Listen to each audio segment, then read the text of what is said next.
Alright, we're back with the Banner Saga, but because of what just happened tonight before I record this, I gotta talk about that. This has been such a strange NBA playoffs. This is gonna come out, a month and a half later, so no one will care or remember, or the narratives will have changed, but this has been such a strange journey. So we have two teams I want to focus on, and we're gonna start the story from the beginning of the NBA playoffs. And this is gonna be like a time capsule for me to return to of just how amusing and silly this story is. Hopefully, we get a battle so I can just focus on that. Up ahead, a scout shouts, some giant hall, but it's empty. You approach the structure, but recognize none of the markings. The walls seem unsteady at best. Finally, sleeping beneath a roof, you overhear. Several families begin unpacking. Why is the giant hall empty? The walls seem unsteady.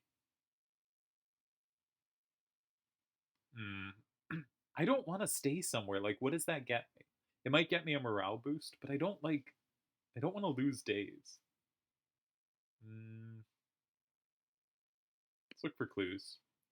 Whomever left here may have had a good reason, you tell the caravan, but after a few, I should have wasted time. No, we're going to leave it. I don't trust it. While most follow sorry, I should have read more of the lines there. While most follow you to a further campsite, a few families stubbornly but cautiously enter the hall and bed down. The next day, they rejoin the caravan more refreshed than everyone else. You soon hear complaints of your paranoia. Okay, that didn't go great. But we're on the NBA. We're talking NBA. And you don't need to have any investment in the NBA, I think, to enjoy this story. There are two teams we're focusing on, the Boston Celtics and the Miami Heat.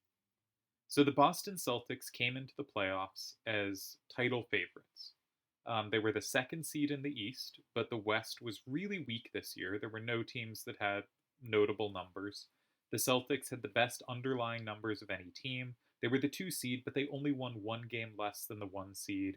And they have like a deeper team. It was better, I think, both offensively and defensively than the number one seed. That seed just happened to win more clutch games. Now you might say not happened to, because the Celtics the year before made the finals. They also had some of the best underlying numbers. They ended up losing the finals, but obviously a finals run is very good. But notably, that year, despite that incredible run, they were like, by some number guy's calculation, but I think he's pretty good at this, the second worst clutch team of the past 30, 40 years, which is pretty impressive feat given that that's like 900 to 1200 teams. So you have this team that's clearly very good and very unclutch, like historically unclutch, but excellent. And they're excellent in a league where most teams aren't very good. This was a very weak year. It was a very clustered year. The bad teams weren't that much worse than the good teams. There weren't really great teams. So they're kind of the only team that really is a claim to greatness, but they're very unclutch. And they come into the playoffs as the two seed. Returning to our game, the Godstone of Dunder passes around you. In the frozen climates here, it looks like the rock has split and is falling apart, held together only by the deep snow. Curiously, when standing between the stones, the wind drops off completely, picking up again once you've passed through. I almost wonder if we should rest here for the night, says Ivor, who seems to have noticed the same thing. With all the snow around it, Dredge might not even be able to find us. All right, well, the walls aren't unsteady here. I actually trust this a lot more, even though the last one went badly. Now, maybe the game's faking me out because it's making me like go like, okay, the last one went badly, so this one has to be good, and then this one's bad. But hmm, I feel like the walls are unsteady is not great, and yeah, this seems better. Stay here overnight. You walk around the camp before settling in. Along each strand of Dunder's massive beard is carved a different part of his story, and you turn your head to and fro to read it. While the Loom Mother was the first to create, she soon found a counterpart in Dunder, who embodied her ideals in a masculine form. Dunder took some of her creations, gave them beards, and showed them the secrets of smithing, though many remember him just as fondly for teaching them games and songs of mirth. Morale improved, nice. As the camp settles in, you notice a group of boys huddled around something. They show you an offering box carved into the godstone itself. The box is an elaborate construction of interlocking pieces which slide around when touched. We can't get it open, they tell you. It's like a puzzle. Oh, we're going to try to open it.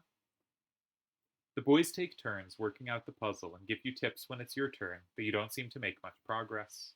Eventually, they leave to sleep until it's just you and a couple of other determined youngsters. I think I remember we're supposed to give up and go to sleep. I wish I didn't. I wish I remembered less of gameplay, but I think we should give up and go to sleep here. I'm going to do that. Instead of spending all night on a silly game, you go to Alette and huddle together to keep warm. You wake up with a thought so profound it strikes you like lightning. Rushing to the puzzle box, your fingers move with purpose until you hear a click. The lid springs open. Inside is nothing. Oh no, says a boy who was watching. What a waste of time. To your surprise, when you close the lid, the whole box detaches from the stone. With a shrug, you take it with you. You're suddenly glad you didn't spend all night working on this. But I think that's a good item, if I recall right. Nice, okay, I think that's a good item. But back to much more important things. We have the sports ball results. So that's the Celtics, and they come into the playoffs as title favorites. Our other team is the Miami Heat. Now, the Miami Heat come seventh in the East. I believe they win 44 games. They are not a good team. That means they won more than they lost, but also they were outscored over the entire season. Puzzle box. Yeah, +1 will per turn and +3 will. This is huge. And who is it huge on? Take a sec to think through my characters. It's huge on Avend. Why? Because he can heal half of his willpower. So he starts now at 15 will, so he can heal 7 armor a turn. And he gets the will back every turn. So he's just permanently on heal 7 armor a turn duty, and he can also attack if wanted, and will just heal the will back. This is incredible on Avend, and it makes him just a clearly great party member. So that's great. And he also came at level 5, so we can equip it immediately. So the Miami Heat, now in the NBA playoffs now, the top 8 teams used to just go to the playoffs, but now it's the top 6 go, and then the 7 plays the 8, and they were the 7, and they lose to the 8. Now that means the 8 becomes the 7, and the loser, which was the Miami Heat, plays the winner of a match between the 9 and 10. And they're losing in that, but they come back to win it, and they get in as the 8 seed in the playoffs. An old man sits astride an overgrown portion of the trail. You lost, you ask. He adjusts the leather strap on his head and says, No, are you? He jumps up and shuffles toward the caravan, his tattered clothes revealing no weapons. Well, I've seen better, the old man says, peering into the supply wagons, but I'll join you. He stands next to a fighter, throws his beard over his shoulder, and puffs up his chest. The fighter grins, and the stranger exhales, asking, What are we waiting for? Lead the way. Sure, you're welcome to join if you can keep pace. He seems fun. Keep pace? The old man puffs through his mustache. No fleeter than old Unar. And husbands, mind your wives. I'm cursed with the golden tongue, not silver. The caravan enjoys a good laugh as they start moving once again. Morale improved. Nice. And we're getting to Haukstorp. I think that's where we were going. I kept saying Sigerholm, but I think we've already been there. I think we were trying to get to Haukstorp. I don't know. Let's return to basketball. That we won't have much to say because we're about to get events again. Nope, that looks bad for Haukstorp. I think we were going to Sigerholm. In the distance, Haukstorp smolders like an old campfire. Even from here, you can see black figures shambling through it. That looks like a dead town, remarks Ivor, confirming your impressions. There's usually survivors, Oddleaf reminds you. Well, in general, I think we don't check out stuff like that seems risky for food or other stuff, but the risk here is a fight, and we want fights because we get renown, so we're going to check it out just in case. I hope others would do the same for me. Treasure nothing we haven't faced before. Ivor grunts, but otherwise says nothing. Now, if Ivor had said that was dumb, I'd feel bad about it. Besides, it might throw Bellower off the scent a bit. You had a day's march out toward Hawkstorp. I guess losing a day is pretty bad. But, oh well. Try it. See what they got here. As soon as you step foot in the small town, you think you've made a mistake. It's thoroughly littered with corpses. Within moments, the dredge are upon you as though you stirred up an angry hornet's nest. You draw your weapons. So the Heat come into the playoffs as this kind of tragic, really unimpressive team. I want Crummer to get kills. We may as well bring him. Seems fine. We're trying to promote Eagle. Yeah, we'll just run with this. Still want to get this on Eagle real bad. Okay. So the Heat come in as big underdogs, and the Celtics come in as big favorites. and you probably can see some of where this story is going, but I think every twist and turn is quite enjoyable on the way to something, to something. Okay, gotta think for a sec. Let's look at the big units. 12, 18, 16, 11. So I think we'll start beating up the weak stuff and leave the strong stuff for later. Crummer has resistance, pretty good. Sorry, Ivor has resistance, that's pretty good. Crummer doesn't. Uh, yeah, this is better because this won't quite kill and the other will. If we go for the 8-8. But okay, we're on basketball. And oh, I'm so glad this Crummer turn got in. So the Heat have a player. I guess we need a little more background. Specifically, we'll give more background on the Heat. The Heat have a player named Jimmy Butler, who was originally on the Chicago Bulls. And can anyone actually reach him? No. Okay, so we won't waste the will. And he was on the Bulls, and the Bulls. Oh, I forgot to move. Oh, Jesus, are you just gonna die? Oops. Oh, dear. Huge blunder. Uh, let's get some armor on this guy. But, oh dear, I screwed up. I forgot to move Avent. That is a costly mistake. I don't know what to do now. I kind of want to load up the last save, but I haven't done that so far. Oh, I should have set a trap with her. I'm so dumb. Oh my god. Okay, I am gonna load the last save. That I realize that's a little yeah, it's after the Godstone. Little cheaty, or a little like not Iron Man-y, but I misclicked. I'm dumb. We're talking about other stuff. It's fine. We'll just do entering Haukstorp again. Okay, so Jimmy Butler is on the Chicago Bulls, and he was not that great in college, and he comes in, but he's clearly a pretty good player. But the Bulls decide they're going on another guy. They're putting their effort into another player, who has many bad things about him that we will not get into. So Jimmy Butler moves on to the Minnesota Timberwolves. And basically, what has to be understood about the Minnesota Timberwolves is they are a clown team, right? They do not, they have not been good for a long time, over a decade at this point, basically.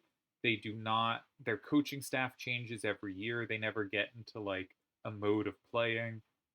They don't seem to work very hard, which like I'm not going to be angry at people for not working hard, but also um, they're not a place that's a very serious club. This time we will put Avent at the front, or where it's much better positioned. So they're kind of a little embarrassing. And he goes there, and they have their best season in a long time because Jimmy Butler is great. And it becomes clear Jimmy Butler's like good at everything, and he joins the team and makes them do well. But he gets so frustrated at the team being this clown club, and so they end up having this famous practice where he apparently does not even shoot the basketball. Actually, I want to give space for Crummer to be able to move away. So actually, I think I'll move. How big are you again? Not that big. I think I'll move like here and just draw enemy fire this time. So he goes to Minnesota, and in Minnesota, he's very good, and they have this famous practice where he gets clearly incredibly frustrated. And apparently, he completely dominates the game without like scoring the ball. He's just blocking everyone. He takes their not just their bench team, but their third stringers, and beats their starters. Now, apparently, after that, he like runs out of the gym and doesn't give anyone a chance for a rematch or anything with them taking it more seriously. But still, it was a pretty funny thing. And he's like, I'm out of here. And they trade him to Philadelphia. And Philadelphia has a really good season as soon as he joins because he's great. Like, he's just a great player. Actually, do I want to use Arc Lightning here? I think I do.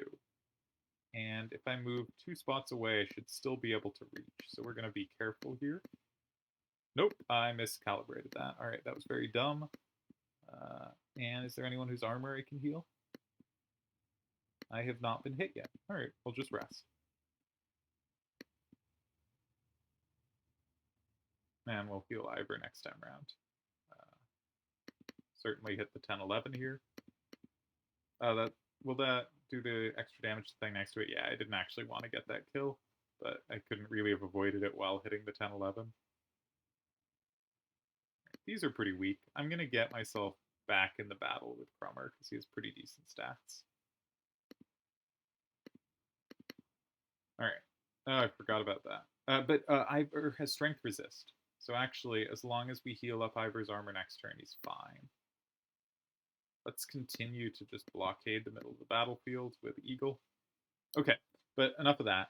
So he goes to Philadelphia. Philadelphia has a great year, but Philadelphia is also kind of a clown club.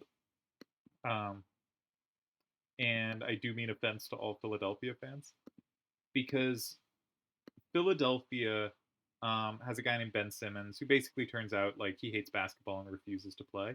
But he says like Ben Simmons is too serious. I hate being around him. Like he tries so hard. I have to put in effort. It's all embarrassing. This is not quite what happened, but it's kind of what happened. Don't want to be around this anymore. Got to get rid of him or me. And they're like, okay, Ben Simmons hates basketball and Jimmy Butler is amazing. We'll get rid of Jimmy Butler. So they get rid of Jimmy Butler and he goes to the Miami Heat, who have not been good in a while, but are a very seriously run club. They have an excellent coach. I think no one's really talked about him for a while. I put Oddleif in too much danger here, but that's okay. We make better decisions when we think about it. And he just comes into this like this sort of really well organized club. They've made a bunch of kind of weird personnel decisions. Often when someone says something's weird, they mean bad. And I don't particularly mean bad. I just mean their club is structured to have a lot of kind of middle quality players rather than have like stars and scrubs, which is the standard way to build in a league with a salary cap. Um, so I'm not saying what they're doing is good or bad. They just kind of built a weird team. But now they add a legitimate star in Jimmy Butler. And he carries them to an NBA Finals. He takes them on a really, really shocking, impressive run in what's called the bubble season. And to everyone's surprise, they make the finals. He was clearly the best player in the finals, but his team was a lot worse than the other team. And they lose 4-2, which is fun. Very respectable result there. Not amazing, but very respectable. Like taking them to the finals was incredible. That was amazing. And in the finals, he did like all he could possibly do. It really hard to ask anything more. He had an incredible run, and his team didn't win, which happens all the time. And people who tell you like if you played great, your team would win. That is nonsense. If the other team is way better than yours, you can be the best player, and of course, your team is not guaranteed victory. So, he has this incredible run. Then, a year ago, he takes his team to the conference finals. Again, kind of unexpected, a little less unexpected. They were pretty good that year, but still, I think overall, a surprise to most people. And they lose to the Celtics in the conference finals. So they've sort of not had particularly good teams, but they keep having really good runs. And they keep being this well organized, well run team. And a lot of it's Jimmy Butler, who is our main character of this story. So, okay, they come into the playoffs. They're the 8 seed. That means they're playing the 1 seed in the first round, right? So they're playing the Milwaukee Bucks, who are, along with the Celtics, basically co-title favorites. I really thought that would kill that. And part of this is the best player on the best player on the Bucks gets hurt, and that obviously makes a big difference. But they sweep the Bucks. They are an 8 seed and they sweep the 1 seed, which is a pretty absurd feat to do. And they're this huge underdog, even with the injury. Like no one believes in this team, and they beat the Bucks. Shocking run. The Celtics are the 2 seed, and they face the 7 seed. I think a really terrible, um, pretty terrible Atlanta Hawks team, and they should win 4-0. They're basically up 15 every game, but 2 of those games they blow big leads, and they should have won 4-0. They end up only winning 4-2. And like this is fine, they still won the series pretty easily. But also it was kind of like is this team okay? Like, teams have bad series, but like you have this record of choking really badly, and suddenly you're blowing games again, right? You're you're losing games you should obviously win, not just because you're the better team, but with huge leads. But they advance. Both teams advance. And now we're in the conference semifinals. And all right, well, we all make mistakes. Um, and this time the Heat have a much less impressive series, but they're facing a really not good team in the Knicks, and so they win pretty easily. We're trying to get the kill not on Ivor here, and so you face a bad team, like sure things happen. So they win 4-2. Not the most impressive win against a not great team, but also like it's fine. The Celtics face the Philadelphia 76ers. And the 76ers are the third best team in the East. It's clearly the Celtics and Bucks are the top two, but the 76ers are pretty close, and they have the player who wins the MVP. Now, I think he was the wrong win for MVP. I think it happened for various reasons, but he was the second best player in the league. It wasn't like an outrageous decision. I'm not going to, complain forever about that. They have the second best player in the league, and he gets hurt in the last game of the previous series. So, game one, the Celtics are facing the 76ers without the MVP. And at this point in time, now that the Heat have eliminated the Bucks, the Celtics are now huge title favorites. There are 8 teams left, and Vegas is already giving them like 35-40% to win the title. And like that sometimes happens when a team has like LeBron on it or is some like all-time great team. But this is a team that, made a finals, is very good, but they're already huge favorites because they're the only very good team around, and other ones have already been eliminated, except maybe the 76ers, but Joel Embiid is hurt. The MVP is hurt. So the Celtics are big favorites. And what happens? The Celtics immediately lose game one. Embiid comes back. No problem. The Celtics win game two, they win game three, they're up 2-1. They are huge title favorites again. And as soon as they're huge title favorites again, and Embiid has a bad game four, but they lose to the 76ers' second best player, James Harden the Beard, and it's 2-2, and I believe they blew another lead in that one. They blew a fairly big lead. All the like odds things had them at like 90-95% to win before they blow it. And then I don't remember if they I think they just got blown out in game 5. They just get slaughtered, and they're down 3-2, and suddenly it's like, wait a sec, they're not title favorites anymore. They're down 3-2. They're about to lose this series. But they win game 6 in Philadelphia, despite the Celtics' best player shooting like 5 of 22 or something. He has a really bad game, but they win, and he scores some key points in the fourth quarter, so people like kind of pretend he had a good game, because the Celtics sort of are clutch for once in that one game to tie it 3-3.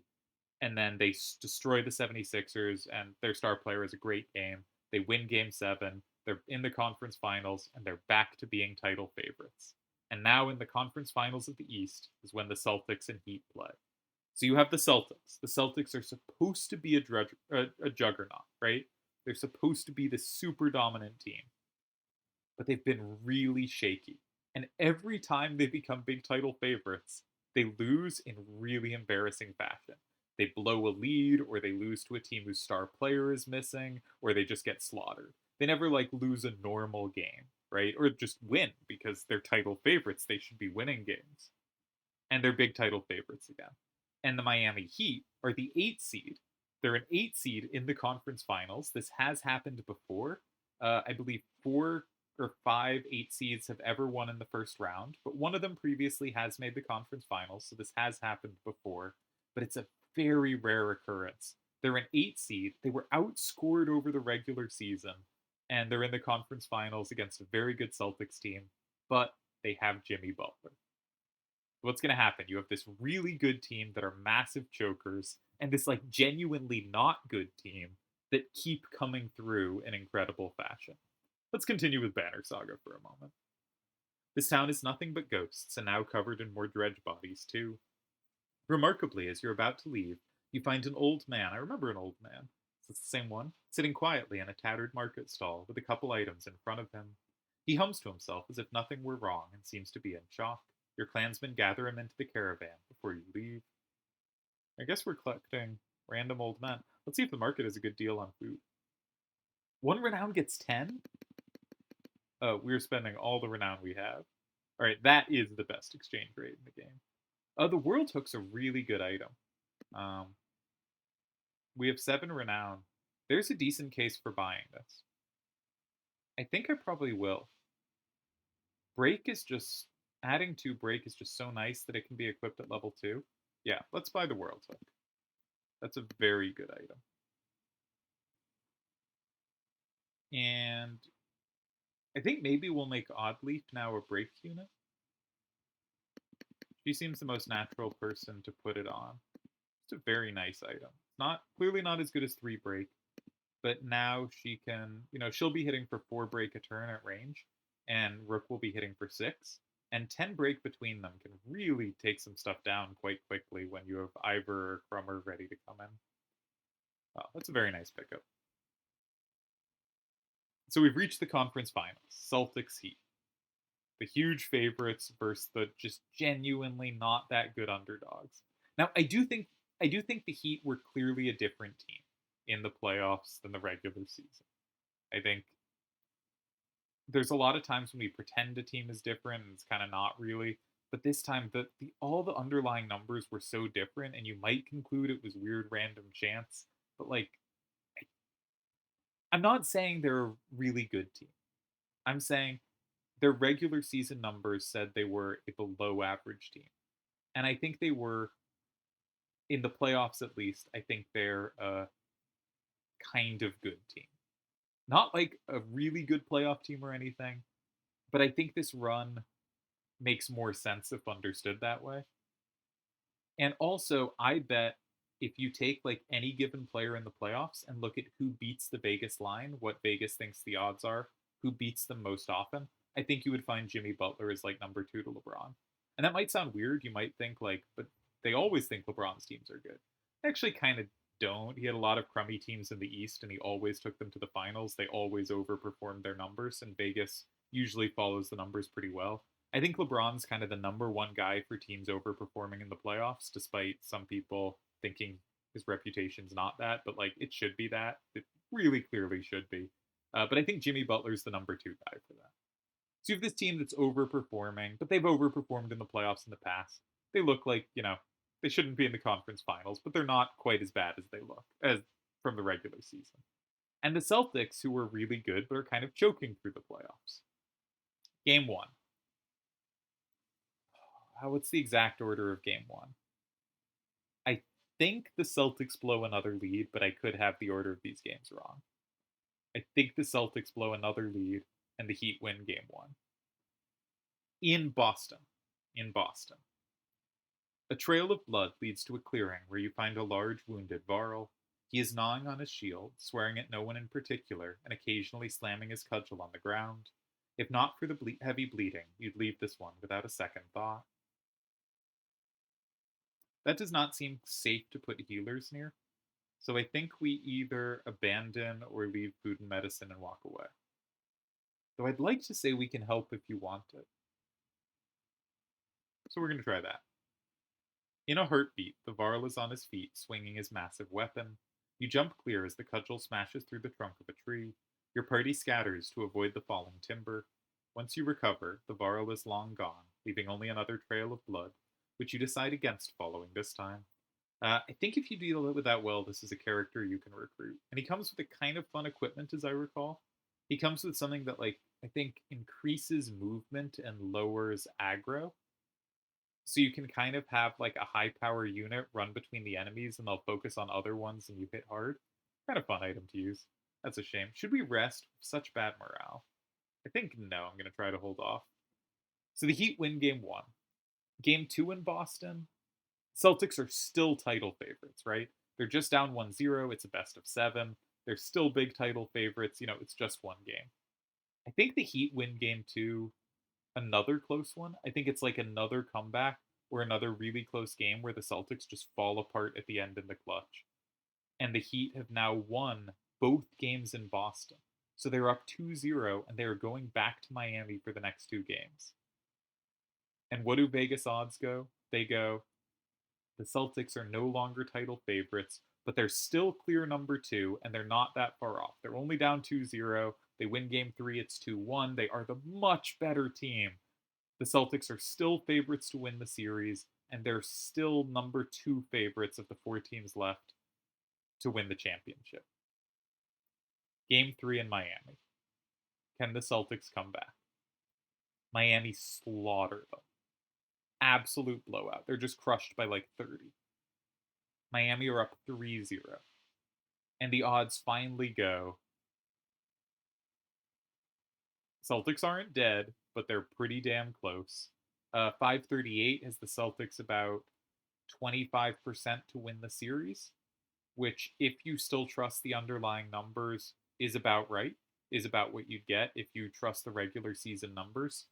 If you started not trusting that, then it's obviously a bunch lower, but that's about the most you could think the Celtics have is 25%, and the Celtics are no longer title favorites. So again, the Celtics, every time they become title favorites, they lose horribly. But now they're not title favorites, and they blow the Heat out game four. So it's 3-1. And people start saying, okay, we've never had a match where the weaker team was just up 3-0, the weaker team by this much. What if this is the time when a team comes back from 3-0? The Celtics seem to have figured stuff out a lot better. They won game four. They finally covered Jimmy Butler well. What if this is the time? Teams that are 0-3 in a series have gone to win the series. It's happened 150 times, and teams have lost all 150. But could this be the time? Could this be the moment? Game five, back in Boston. The Celtics blow the Heat out again. They win another game by 20 plus. They are the much better team. The Heat lead 3-2. Jimmy Butler is asked, are you going to win the series? And he says, I guarantee it. The Heat are going to win the series. They're up 3-2. Game 6 is the last game in Miami. If it goes to 7, that's back in Boston. It's 3-2. It's in Miami. Can the Heat pull it out? The Celtics lead the entire game. And they're up like, I don't know, 5 or 6 with a couple of minutes to go.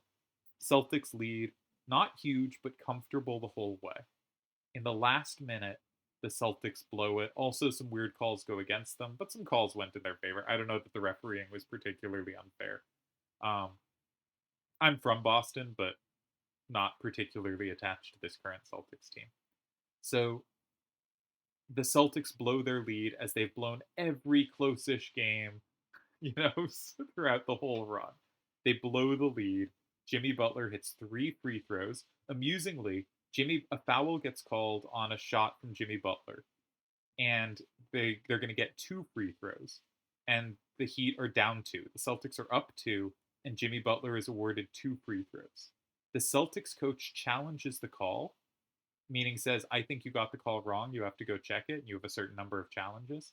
And they challenge it and go, we did get the call wrong. He wasn't fouled taking a 2. He was fouled taking a 3. He gets 3 free throws. So the Celtics coach, by challenging, gave Jimmy Butler an extra free throw. He hits all 3. The Heat lead by 1. There are 3 seconds left, and the Celtics are inbounding with the Heat up 1. They inbound to Marcus Smart. The Heat very smartly, that's not a bad pun, the Heat very wisely leave him as the most available pass because Marcus Smart is the worst shooter on the Celtics. He's a good player, but he has a very bad shot. They leave Marcus Smart open, and Marcus Smart takes a long 3. They're only down 1. Any 2 would do, but he takes a 3. It's the shot he can get off in 3 seconds. He's the worst shooter on the Celtics. He misses, but it bounces right to another Celtic who taps it in at the buzzer. Celtics win game 6. sending it to game 7. And we are left with this moment where either the Celtics are going to be the first team to ever come back from down 3-0 in basketball. Has been done in baseball by the Boston Red Sox in 2004, no big deal. Also Boston team. They can be the first team to ever come back from down 7. Or the Miami Heat can have given them this much hope and then still beat them in game 7 after these comebacks. And we reach game 7. Jimmy Butler is asked if he, stands by that he guarantees the Heat will win. He says, "Oh yeah, more than ever." Well, not his exact quote, but something vaguely in that direction. And we're on to game 7, which happened tonight. 3-3. Incidentally, the Celtics, if the Celtics were title favorites again, then obviously they'd have been guaranteed to lose. Sorry, guaranteed to lose, because every time they were title favorites, they immediately embarrassed themselves. But notably, they were not quite title favorites after this, so they had a chance. There's a chance either way. Clearly, they cannot handle being title favorites. Notably, in the finals the year before, they were up 2-1 and blew that to lose 4-2. This is an all-time choking team. But when you're down 3-0, there's nothing left to choke away. So they came back. This is way too psychological a read of what happened, but also I kind of believe it. I think they have this incredible ability to choke, and they're also really good. And when there's nothing to choke, they just play really good, but they take every opportunity to throw it away they can. And we're tied 3-3, and let's do a little banner saga. The godstone for Ingrid, goddess of knowledge, looks on as the caravan takes a much-needed rest. Ivor shoos some children away from a solitary dredge slinger lying dead beneath the stone. "Should we be worried about that?" you ask Ivor, pointing to the dredge body. "I don't think so," he replies. "Still, wouldn't hurt to have a few guards look around." Hours pass without warning. If Ivor's not worried, I always trust Ivor. We're going to inspect the godstone. Ingrid's godstone is carved with ancient runes, which don't make much sense to you, though Avon tells you some of the menders have deciphered them. It's how the menders learned the language of the gods. Past the largest stone, a long series of slabs contain more writing all the way down the hill. The odd thing, he tells you, is that the writing occasionally changes depending on who is reading it. Usually it describes the history of the gods, but it can be about nearly any topic. Sadly, Avon doesn't know how to read it himself. Juno could, he says. Pack up and move on. As you're ready to depart, you hear screams from near the main godstone. The same boys, so curious about the dead dredge before, are shrieking and pointing. For a moment, you think it must not have been dead, but then you see that they have opened a wrapping that was in the dredge's hands. Oops, what happened? I don't think I skipped something. "Leave it," Ivor says. On the ground before the dead slinger is a small, stony figure, its hands searching for something it can't find. That's a baby. That dredge is a woman. We've been killing women. We've been slaughtering women and children this whole time, leaving them to die. In a war, it's only the males who fight. We've been fighting these dredge the whole way. Why are women with children on their backs attacking us? They're not invading. They're running. We did hear something like this from the serpent, that there's something behind them, the darkness. Everyone stops dead in their tracks. The entire caravan is gathered around, aghast. When I spoke to Juno, she told me something was coming. She didn't know what. The darkness. Something black is covering the world, and the dredge are running from it, just as we're running from them. The serpent, the quake. It's all the beginning of the end. Ivor, you knew. Why? Why didn't you say something? Ivor? When I was young, I killed one of the Sunder during the Second Great War, the only one besides a mender to do so. We called it Rays. Every time we would build our defenses, it would flatten them and push us back again.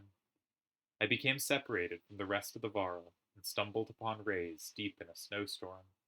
Alone. She was nursing. I threw my axe. It twisted in the wind. Her son died in her arms. She was so pathetic, kneeling in the snow. She didn't even try to stop me when I took her head. That's how I killed the Sunder. That is not exactly the noble, glorious way to do so. The heroic tales are not made of this. When I found my way to Grofheim, the Varl wanted to make me Kender, next to be king. I left, walked until I ended up in Skoger, where no one knew what I had done. The only sound was the wind blowing through the trees.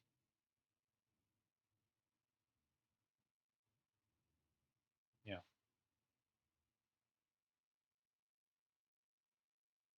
For a long time, nobody says a thing until a child breaks the silence.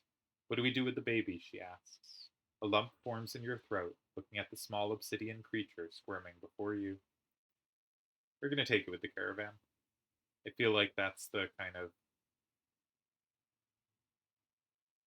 way to do something with Ivor's story. Kind of make a choice that tries to, I don't know, not bring something of it, but something circular about it. You argue strongly for showing mercy and humanity. Some of the women in the caravan hesitantly agree to take in the dredge infant, while others are furious about bringing it along. Not long afterward, one of the women comes to you. Its swaddling was being held by this, she says, giving you a hairpin that looks distinctly undredge like. An inscription on the silver almost slips your notice. Persevere. From the goddess herself, if you ask me, the woman tells you. Vadrun Silver Brooch. Alright, we'll be checking that out shortly. And I guess we'll return to the Celtics Heat game, Game 7 in Boston. Will the Heat go from this wonderful underdog story to having this huge lead to throwing it away to just blowing it? Can the Celtics come back to win the first 3-0 lead ever? You know, they've somehow gone from being the favorites to being on this potentially just incredible underdog journey. The Heat have gone from being this incredible underdog to somehow potentially blowing a 3-0 lead. One strength resist. That's not very exciting. I was so nervous. I couldn't watch this game. I won't pretend I did. I was just checking scoring updates. I was watching something else. I was trying to forget it was happening because I really, really wanted the Heat to win. I've really enjoyed this Jimmy Butler journey. This team that like made some kind of deal with the devil. They're such a strange team. They're just not good, and it doesn't matter. They keep winning. I don't like this Celtics team. I was so nervous. And so I'm checking scores throughout the game. And I think the first time I checked, I'm not sure. One of the teams was up 9-4. I thought it was the Celtics, but I closed it quickly. So unhappy. Next time I open it, the Heat are up 15-11. Okay, that's better, but you know, leads like that come and go. You're making the usual rounds when you hear a rather loud debate coming from the area that Varl have gathered. Ivor joins you as you approach. I think I don't check in again till the half, and I believe the Heat lead 51-42 at the half. Something like that. About a 10-point lead at the half. I don't know what's happening. It turns out that Jason Tatum, the Celtics' best player, had hurt himself on the first play. He had like rolled his ankle or something and was, you know, playing but having trouble playing well. And that obviously really helped the Heat, but I had no idea what was happening. I just knew the Heat are up about 10 at the half. Ubin, he'd rather be known for falling asleep and dying in the corner of a mead house than battling asunder. Ah, we have two of the oldest Varl, possibly the two oldest alive, because I think the other one in contention was in Grofheim and is probably dead now. So we have Crummer, the war leader, and Ubin, the scrivener. No, I'd rather be known for not dying. Don't even know what you're worried about. I did this 100 times in the Great Wars. Take some warriors, plow headfirst into the dredge. They follow you into the hills, get lost. Now they're not following you.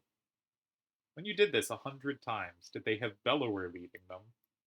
You never heard about the time I hit Bellower in the head with a throwing axe. Both Varl halt their debate when they suddenly notice you watching. We have What's This About? Don't Stop on My Account. Or you're planning to confront the dredge. Don't stop on my account, this is fun. Careful, my friend. A lot of old history getting thrown around here. The warriors were just noting that there's a damn good number of dredge on our asses. Bellowers pulling up the rear. This one thinks he can just wander up there and throw them off our tracks. How about some gratitude? Thought you'd be happy to finally be oldest Varl in the land, Ubin. I'm never happy to lose more Varl, Crummer. Besides, I'm not convinced you're really older than me. I'm gonna leave it to them. I'll leave it to you. Leave my ass. You must be used to Ivor following your lead. In the old days, I'd already be halfway to the battlefield by now. Speaking of which, you coming, Ingvar? You could ask Bellower for your arm back. Crummer does not take this all that seriously. Don't think so. Not exactly in the mood right now. All right then, I'll tell Hatterborg you said hello. Crummer and a good many Varl warriors head out toward the growing army of Dredge. Okay, well that's obviously not great. Probably have to find a new sixth character. Is he going to come back? He always has before. But this time feels different, I fear. Alright, well, that's not great. Heater up 10. Every time I check in through the third quarter, the lead is still about 10. And then suddenly I check in the fourth, and the Heater up like 23. And that only existed for a hot second, but like suddenly they're up 23, and it stays around 20 for a bit. And it's just like the odds of this have to be 99% now. And they just were. The Heat just slaughter the Celtics. It's the Celtics' lowest scoring game of the entire season in this game 7. Jason Tatum is the Celtics star. He was hurt. That's obviously a very good excuse for the Celtics. But their second best player, who's never been good at dribbling, this basically, he now has to take over kind of ball dominant duties. And he basically just kind of sucks at dribbling. He has other things that make him valuable. I think he's way overrated, but he's not as bad as he looked. But he looks terrible because he's just doesn't have a skill set to be the main centrifugal force driving an offense.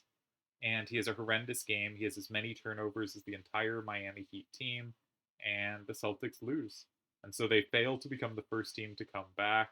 The Heat somehow make the finals. This just not good Heat team is on this unbelievable Cinderella story. I really like the Denver Nuggets. I've rooted for them for basically the Nikola Jokic era, who is now the best player in the NBA, but I wasn't. When I started rooting for him, it was just, this guy's very fun for me to watch. He can do all kinds of creative passes. What I love in sport is when a player finds angles I don't see. I think a lot of people, it's like, oh my God, they hit that ridiculous shot. But for me, it's finding an angle to take a shot or an angle to make a pass that I didn't see. And so I don't like the players who hit these tough shots when there's an open player next to them because I can just see a better decision. But the players I love are the ones that see decisions better than I'm seeing from the bird's eye view, that find things I don't see. Those are the kind of creative, brilliant players I get so much joy from. And Jokic is that, so I love Denver. But this Jimmy Butler run is so fun. By the time this comes out, the finals will be well finished. Good luck to both teams. What a joyful run. I'm just going to be sad for whoever loses because I want Jokic to get a title and I want Butler to get a title. And I will be happy for whoever wins, sad for whoever loses. I think the Nuggets are going to win, but also the Nuggets' underlying numbers, they've been really good in the playoffs. During the regular season, they were fine. They were fine. Like just a normal good team, not a special team. They've looked better in the playoffs. They do have Jokic, who again I think is the best player in the league, but I think the rest of their supporting cast is kind of overrated, and it adds up to like they outscored teams by about 3 a game. The Celtics outscored teams by 6.5 a game. That's a huge margin of difference. You know, the Celtics resume looks like a title-winning resume, and the Heat just beat them. The Nuggets resume doesn't really. They got the 1 seed in the West, but it was very weak West. They've won more games in past years and gotten lower seeds. I don't know. I hope the Nuggets get it, but I hope the Heat get it. They're both great. It's fun. Let's return to Banner Saga, but probably wrap this up soon. Sorry so little happened this episode. Ahead you find what appears to be a good number of peasants surrounded by brigands. One of the armed men looks over his shoulder and says, Gods be damned, this is all I need. Listen, don't interfere, and one of these supply wagons is yours. While remaining silent, the peasants plead to you with their eyes. We're supporting the peasants. Back away from these people or die. The man turns completely towards you, shaking his head. Had a feeling you'd be that type, is all he says before the brigands rush you. Now, this is another battle to avoid Alette killing humans in, I guess, but, oh, we don't have Crummer. Do we bring Nid? We haven't used Nid yet. I feel like giving you a showcase for every character is probably the right thing to do. We lose Crummer's item. Yeah, we did. That's a little rough. It's not like Crummer was some great unit that we really needed. Like, we have our very strong core four of Ivor, because he's great, Eagle, because he's great, Rook, whose Mark Prey and High Break is just really good, and Avon. So we have this really strong core four. It would be nice to have some others. I think we're going to start on the side where the majority is, actually. Just try to hit real hard with Ivor quick, and then get Eagle up there next to him, and then Rook and Oddleaf can give some support, and Nid has really long range. Yeah. But humans tend not to have that high toughness for armor.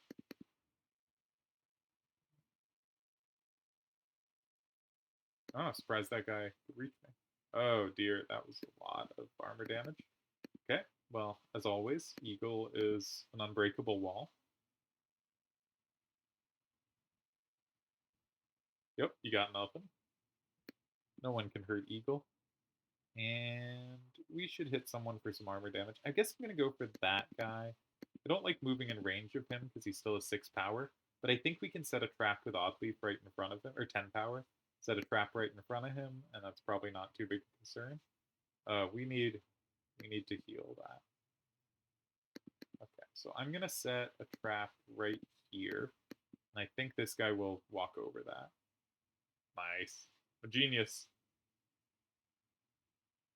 And we did get to Avon's turn and gonna stay kind of close just in case. There's a lot of enemies, so if there's a nice opportunity to use Arc Lightning, might look to take that. All right. Only one. Yeah, she only has 7 power. Um,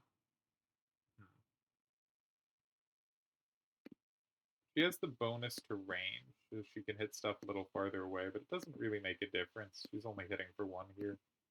So I guess I'll exert to hit this guy for 2. Not super excited about that mid turn. If we leveled her up again, she'd have a bit more strength. I was like 17-9, but that's my unit. All right, we'll hit this one because 10-9 is one of the stronger units around, and because it had 2 units next to it for me to hit. So Ivor resists the strength damage, so they did the one where you swing a whole bunch of times, but all the strength ones were resisted because Ivor has +2 strength resistance. It's very nice. But we really do need to hit his armor up soon.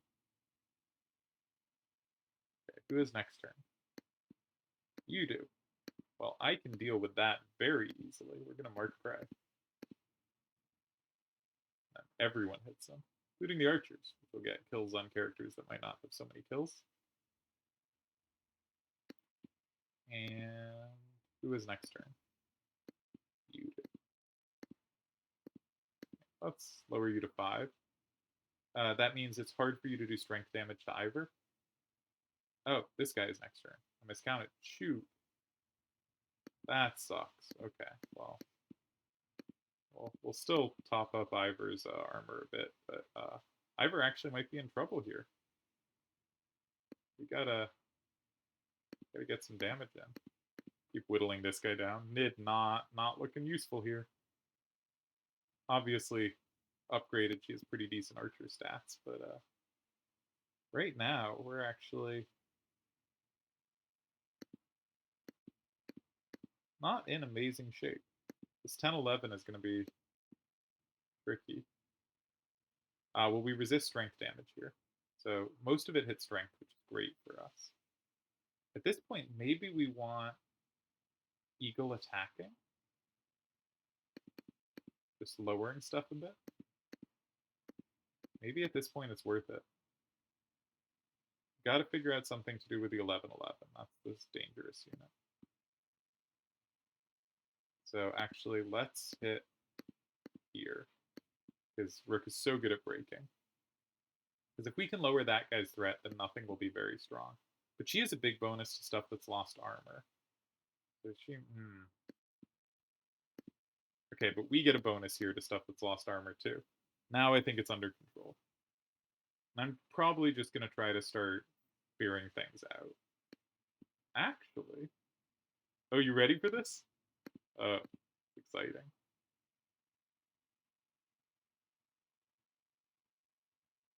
There's not quite a beautiful way to do it, but get hyped. Using arc lightning, it's going to hit 4 things. It's going to do 1 more each hit. Yeah. Big turn for him. And Nid can get a kill. And we got a little achievement for that. Don't know if that popped up on your screen, but it did for mine. That's going to accidentally kill the guy next to her from added impact. But importantly, it will bring her down to 1.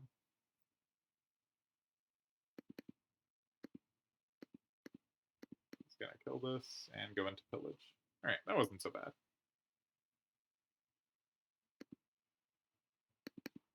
Mark Prey, just so a few more units get a kill. Not really important ones, we don't really need a... Oh, that's not a kill. Good point. Okay. We'll try to get the kill for Oddleaf. There we go.